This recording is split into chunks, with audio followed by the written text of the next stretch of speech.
നമസ്കാരം. ഇന്നത്തെ സുഭാഷിതം 1017 ദിവസം. സമർപ്പണം ശ്രീ PMN നമ്പൂതിരി. അവതരണം ഗീതാ K നമ്പൂതിരി, ആലക്കോട്ടില്ലം.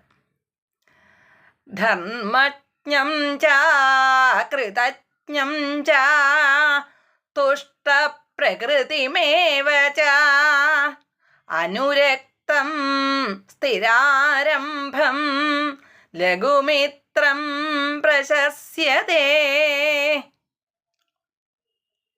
അർത്ഥം: ധർമ്മിഷ്ഠനും കൃതജ്ഞാബദ്ധനും സന്തോഷപ്രകൃതനും സ്നേഹസമ്പന്നനും ആരംഭശൂരനല്ലാത്തവനും ആയ ഒരു എളിയ മിത്രമാണ് എപ്പോഴും നല്ലത്.